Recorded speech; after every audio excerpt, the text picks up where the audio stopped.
Mousepaint.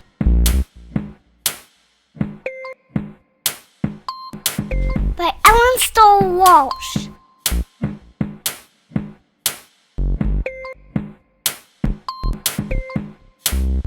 Once there were 3 white mice on a white piece of paper.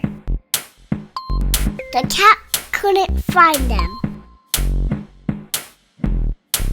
One day when the cat was asleep, the mice saw 3 jars of paint. 1 red, 1 yellow, and 1 blue. They thought it was mouse paint. They climbed right in. 1 was red, 1 was yellow, and 1 was blue. They dripped puddles of paint on the paper. The puddles looked like fun. The red mouse stepped into a yellow puddle and did a little dance. He stirred the yellow puddle until... Look, he cried! Red feet in a yellow puddle makes orange. The yellow mouse stepped in a blue puddle. His feet mixed and stirred until... Look, he cried. Yellow feet in a blue puddle make green. The blue mouse stepped into a red puddle and did a little dance. He splashed and mixed and danced until... Look! Blue feet and a red puddle make purple. The paint on their fur got sticky and stiff, so they washed themselves down to a nice soft white, and they painted the paper instead. They painted 1 part red, they painted 1 part yellow, they painted 1 part blue. They mixed red and yellow to make orange paint. They make blue and yellow to make green. And blue and red to make the purple bar. But they left some light because of the cat. All done.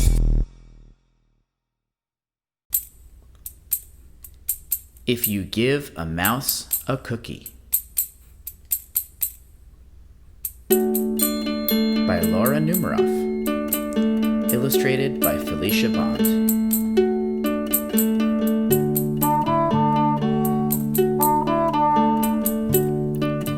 If you give a mouse a cookie,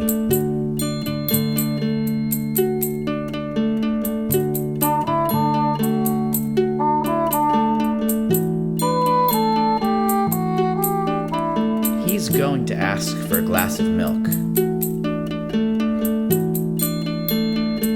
When you give him the milk,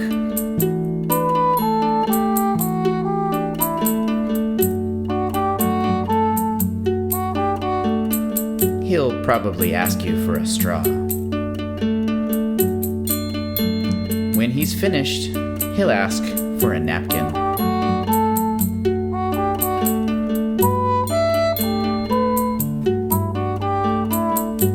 Then he'll want to look in a mirror to make sure he doesn't have a milk mustache. When he looks in the mirror, he might notice his hair needs a trim. So he'll probably ask for a pair of scissors. And when he's finished giving himself a trim, he'll want a broom to sweep up. he'll start sweeping. He might get carried away and sweep every room in the house. He may even end up washing the floors as well. When he's done, he'll probably want to take a nap.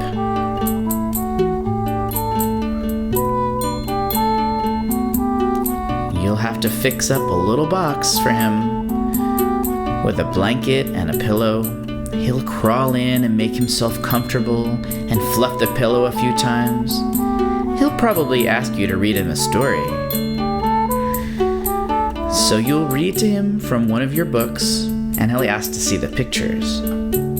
When he looks at the pictures, he'll get so excited, he'll want to draw one of his own.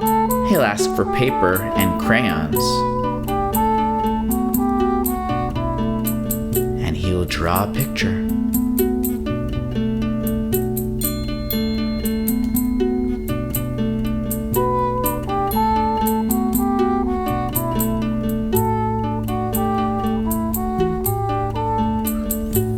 When the picture is finished, he'll probably want to sign his name.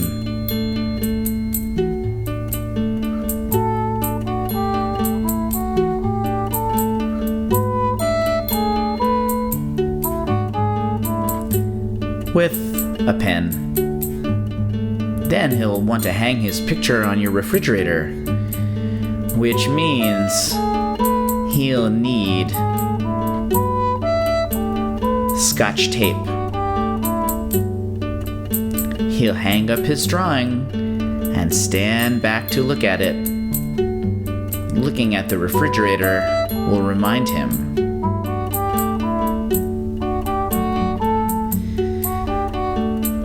That he's thirsty. So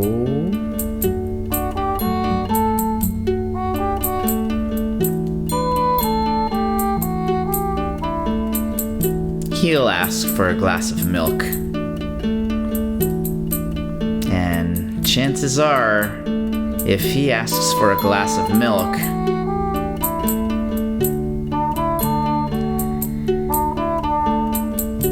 he's going to want a cookie to go with it.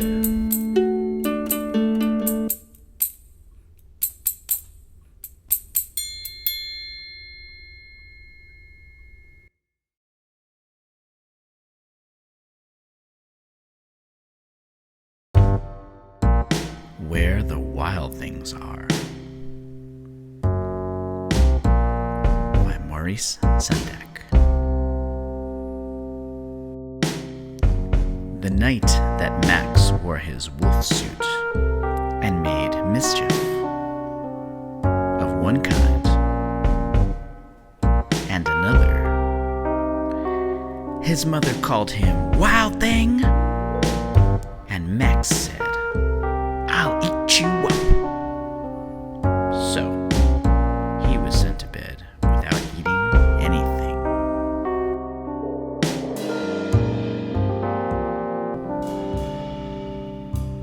That night in Max's room, a forest grew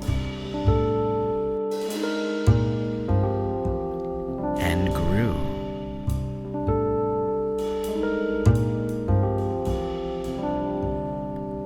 Grew until his ceiling hung with vines.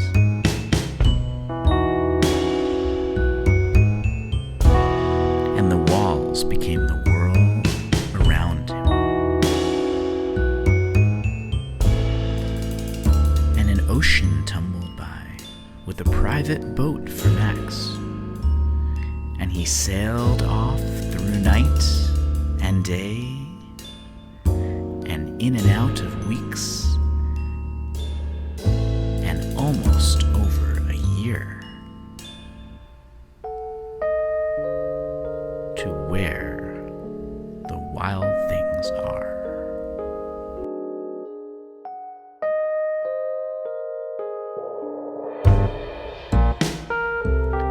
And when he came to the place where the wild things were, they roared their terrible roars.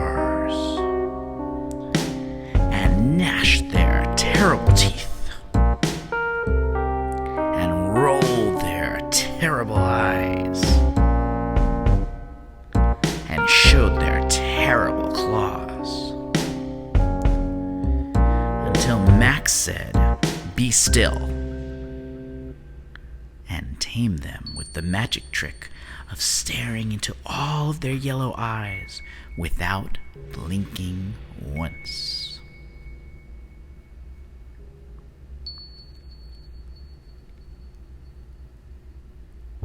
And they were frightened and called him the most wild thing of all and made him the king of all wild things. "And now," cried Max, "let the wild rumpus start."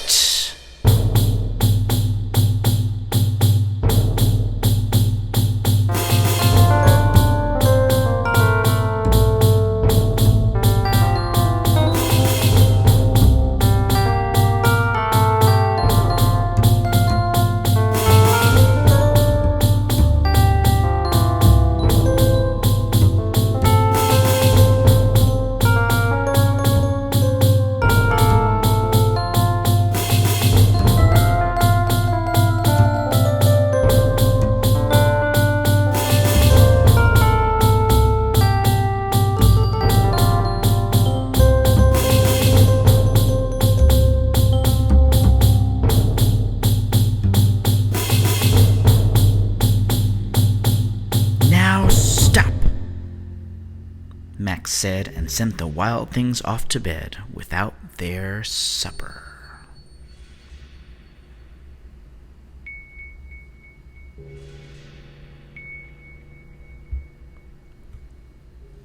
And Max, the king of all wild things, was lonely and wanted to be somewhere where someone loved him best of all.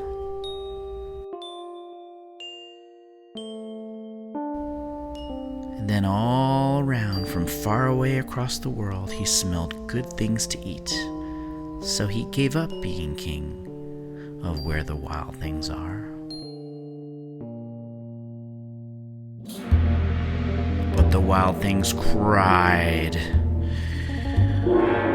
"Oh, please don't go. We'll eat you up. We love you so." And Max said, "No." So the wild things roared their terrible roars and gnashed their terrible teeth and rolled their terrible eyes and showed their terrible claws. But Max stepped into his private boat and waved goodbye and sailed back over a year and in and out of weeks and through a day and into the night of his very own room, where he found his supper waiting for him.